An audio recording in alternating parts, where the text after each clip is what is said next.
ladies and gentlemen, Jai Hind.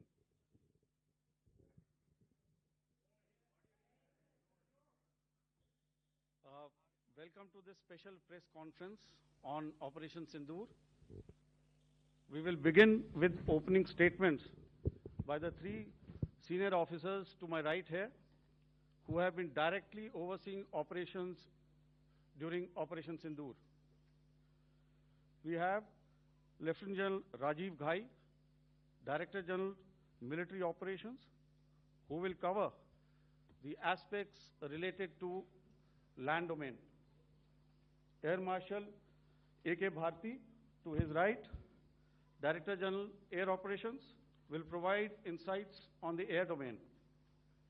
And to my right is Vice Admiral A.N. Pramod, Director General Naval Operations, who will cover aspects on maritime domain.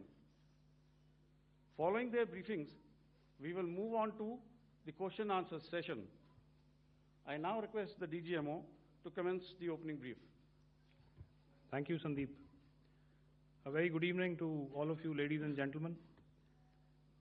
You are all by now familiar with the brutality and the dastardly manner in which 26 innocent lives were prematurely terminated at Pahalgam on the 22nd of April. When you combine those horrific scenes and the pain of the families that the nation witnessed with numerous other recent terrorist strikes on our armed forces and defenseless civilians, we knew that the time had arrived to make yet another compelling statement of our resolve as a nation. Operation Sindoor was conceptualized with a clear military aim to punish the perpetrators and planners of terror and to destroy their terror infrastructure. What I do not state here, of course, is the often stated determination of India and its intolerance to terror. It set into motion a very diligent and microscopic scarring of the terror landscape across the borders and the identification of terror camps and training sites.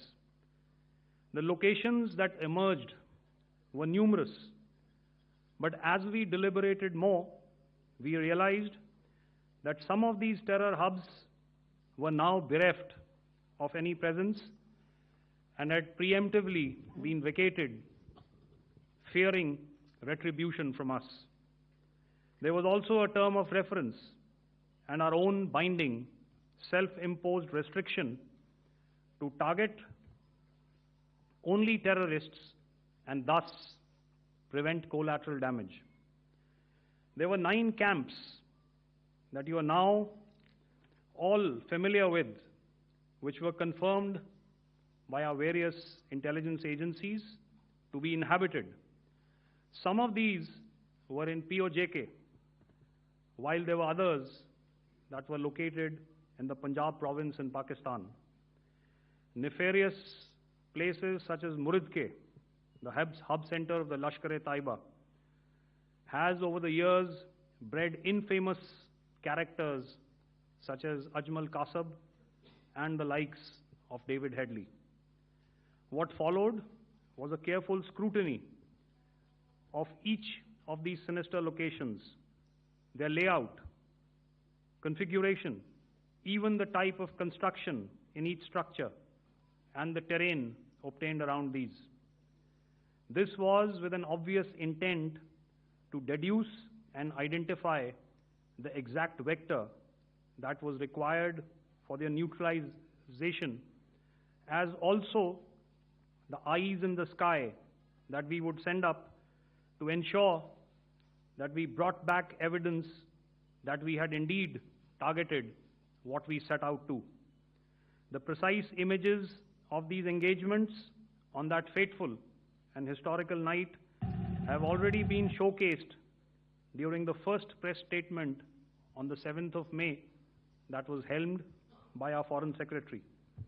I have no doubt in my mind that we achieved total surprise, and those strikes across those 9 terror hubs left more than 100 terrorists killed, including high-value targets such as Yusuf Azhar, Abdul Malik Rauf, and Mudassir Ahmed that were involved in the hijack of IC-814 and the Pulwama blast.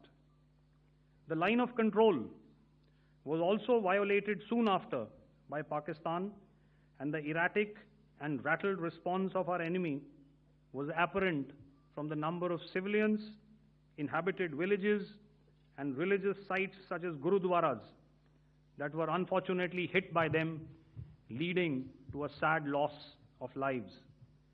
The Indian Air Force played a major part in these strikes by engaging some of these camps, and the Indian Navy provided wherewithal in terms of precision munitions.